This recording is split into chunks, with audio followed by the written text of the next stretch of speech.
चार दोस्त स्कूल में पढ़ते थे। एक दिन उन्होंने फैसला किया कि वे रेस्टोरेंट जाएंगे, साथ में बैठकर खाना खाएंगे और बातें करेंगे। वे एक छोटे से रेस्टोरेंट में गए, खाना ऑर्डर किया और हंसी मजाक के साथ अपनी दोस्ती के लम्हों का आनंद लेने लगे। बातों बातों में उन्होंने एक निर्णय लिया।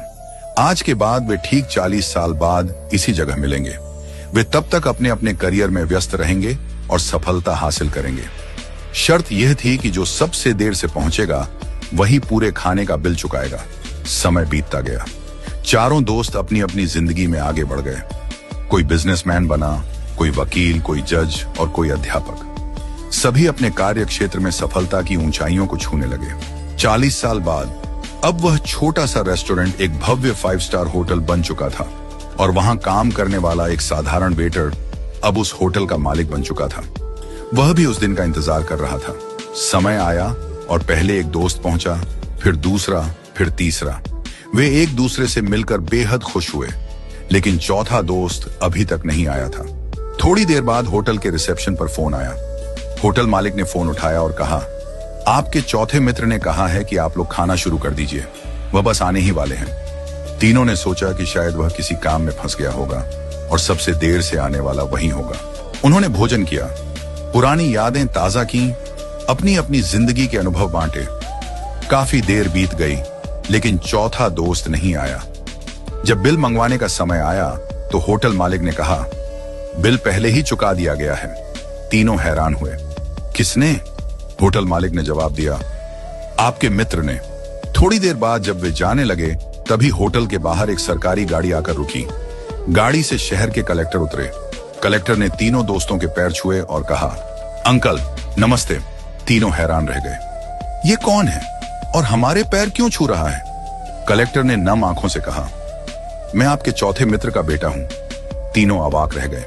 कलेक्टर ने बताया, मेरे पिता ने आप सबसे मिलने का सपना देखा था। वे बचपन से ही इस दिन का इंतजार कर रहे थे, लेकिन 2 महीने पहले कैंसर से उनका निधन हो गया।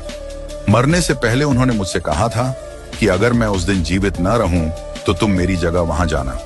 उन्होंने कहा था, मैं सबसे ज्यादा देर से आऊंगा, इसलिए बिल भी मैं ही चुकाऊंगा। ये सुनकर तीनों दोस्तों की आंखें भर आईं। तीनों दोस्तों को अपने मित्र की मृत्यु का गहरा दुख हुआ, लेकिन उससे भी ज्यादा दुख इस बात का था कि 40 साल तक वे एक दूसरे से नहीं मिले। क्यों इतनी जिद की कि 40 साल इंतजार करना पड़ा? क्या फायदा ऐसी शर्त का जो दोस्ती से ज्यादा महत्वपूर्ण हो गई? आज हम भी अपनी जिंदगी में यही गलती कर रहे हैं। हम अपने परिवार, रिश्तेदारों और दोस्तों से मिलने का समय नहीं निकालते। हम अपने माता पिता से दूर रहकर जीवन की भागदौड़ में इतने व्यस्त हो जाते हैं कि जब हम वापस लौटते हैं तब तक बहुत देर हो चुकी होती है।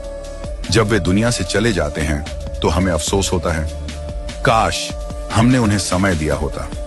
हमारे पास धन दौलत, ऐशो आराम, गाड़ियां और बंगले हो सकते हैं, लेकिन अगर हमारे पास अपने लोगों के लिए समय नहीं है तो हमारे पास कुछ भी नहीं है। भगवान श्री कृष्ण कहते हैं, वसुधैव कुटुंबकम, यानी पूरी दुनिया एक परिवार है। इसलिए पैसा कमाने से ज्यादा रिश्ते कमाने पर ध्यान दें। जो वक्त बीत जाता है वह कभी वापस नहीं आता। वक्त का दान सबसे बड़ा दान है। आज ही अपने प्रियजनों से मिलें, बात करें, उनके साथ समय बिताएं, क्योंकि जो प्यार, जो अपनापन आज है वह कल हो भी सकता है और नहीं भी।